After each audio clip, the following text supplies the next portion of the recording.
archaeologists shaken after accidentally unearthing artifacts in perfect condition. Nothing is ever discovered in Egypt without Dr. Zahi Hawass knowing about it. He's an archaeologist and the former Minister of State for Antiquities Affairs. When a tomb, coffin, or an artifact is discovered, it doesn't get to the museum until it's studied and observed by Dr. Hawass. Throughout his career, he has seen it all. He's also known as the real-life Indiana Jones, and in October of 2019, he was working at a dig site not far from the Nile. What he and his team found during that dig left him speechless. It wasn't until a week later he received even more exciting information. This was the expedition that made his career. Dr. Hawass received word from the teams that he was overseeing regarding the discovery, and he was very excited. If his assumptions were correct, he believed he would be able to understand more about ancient Egyptian history. It all started in 2017 when he and his team arrived in the Valley of Kings, a spot off the Nile that was once part of Egypt's ancient capital city of Thebes. Dr. Hawass and his team were excited about the dig. His team was the largest to be given digging rights in the area, and they were planning to dig in a city called Luxor. The area hadn't been explored very well since the 1920s. Howard Carter, an archaeologist, was searching in that area when he unearthed King Tut's tomb and allegedly awakened a curse that killed him and his dog. Because of this, when Dr. Hawass started searching, he knew that there could be a lot more there to find. When Dr. Hawass and his team arrived in the area, they were hoping to uncover and excavate a royal tomb.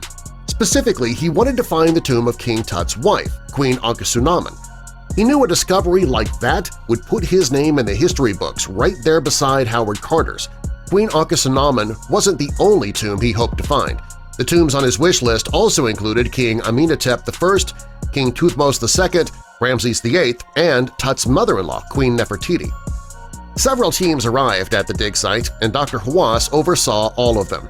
For the next 2 years, the expedition continued and expanded its reach. They had camps stretched west into the Valley of the Monkeys, but finally they found something. The significant find took place October 2019. Dr. Hawass headed the team and they were working in the Valley of the Kings. Even though Dr. Hawass had been involved in many significant digs over the years, this one left him at a loss for words.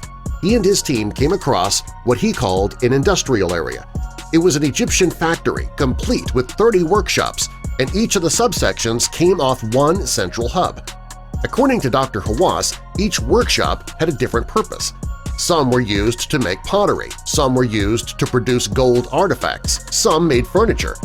The evidence suggested the factory was built between 1549 BC and 1292 BC. Dr. Hawass and his team found plenty of amazing things. He found water tanks for workers and for houses. They also found some that were used to store clean materials for royal funerals. Up until that point, everything found came from the tombs. Dr. Hawass's find shed light on how the objects were made that went into the tombs. While Dr. Hawass was going through what they had just found, a team of archaeologists in the Valley of the Monkeys told him about something that they had found by accident. Dr. Hawass went to the site to see what they had discovered. There were 30 preserved wooden coffins, still intact. They all had colorful art and decorations. According to the team, they remained intact because they were hidden and protected by the sand for 2,700 years.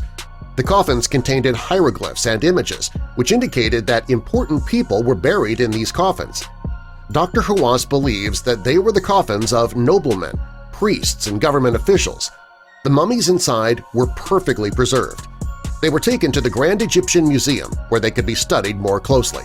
Dr. Hawass hopes that the find will boost Egypt's tourism industry. For Dr. Hawass, it was the find of his career. He plans to examine each of the coffins thoroughly himself, hoping he can figure out who each one belonged to. When he embarked on this search, he never expected to uncover so much of Egypt's history. Thanks for watching until the end. Watch the videos on your screen and subscribe for more amazing stories.